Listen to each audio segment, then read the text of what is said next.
भारत आणि न्यूझीलंडमध्ये आज T20 वर्ल्ड कपची फायनल।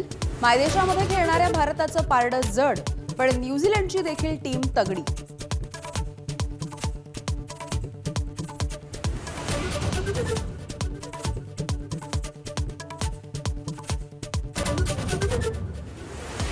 टीम इंडियाच्या विजयासाठी देशभरामध्ये प्रार्थना, मंदिरांमध्ये होम हवन आणि पूजा अर्चा। अहमदाबादमध्ये सामना बघण्यासाठी चाहत्यांची मोठी गर्दी।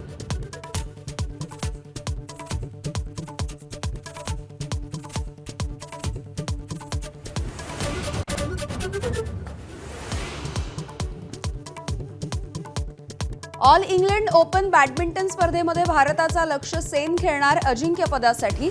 2001 पासून भारताला अजिंक्यपदाची प्रतीक्षा। चीनच्या ताइपे के याच्या विरोधात आहे अंतिम सामना।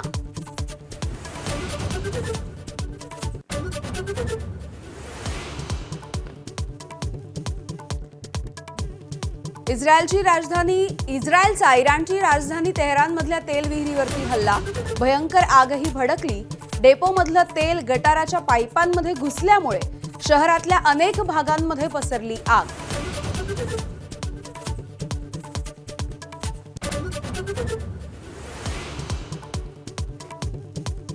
नवव्या दिवशी देखील इराण युद्धामध्ये हल्ले आणि प्रतिहल्ले सुरू। तेहरानमध्ये बॉम्ब वर्षाव। कित्येक शहरांमधल्या तेल डेपोंना बनवलं लक्ष्य। लेबनॉनमध्ये रात्री उशिराच्या हल्ल्यात 45 जणांचा मृत्यू।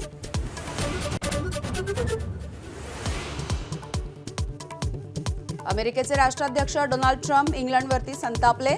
युद्धाला आठवडा झाल्याच्या नंतर पाठवलेल्या 2 लढाऊ विमानांची गरज नाही असंही फटकारलं। इंग्लंडचं वागणं लक्षात ठेवू असाही इशारा।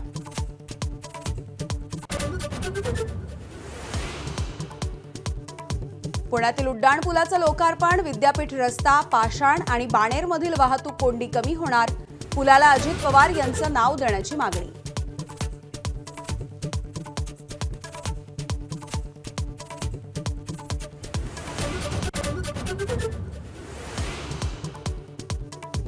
राज्यामध्ये रंगपंचमीचा उत्साह। तरुणाई रंगात न्हाऊन निघाली, तर तुळजापूर, पंढरपूर, जेजुरीमध्ये मंदिरात देवाला रंगांचा अभिषेक।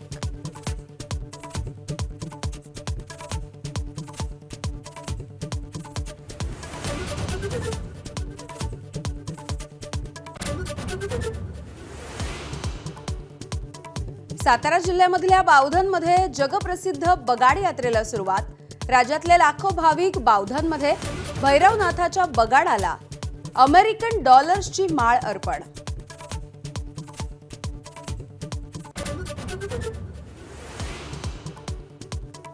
नितीश कुमारांचे पुत्र निशांत कुमार यांचा जेडीयू मध्ये प्रवेश। नितीश कुमार यांच्या पश्चात सांभाळणार बिहारची धुरा।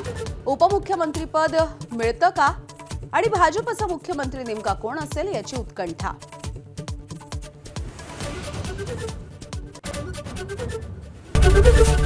एबीपी माझा, उघडा डोळे बघा नीट।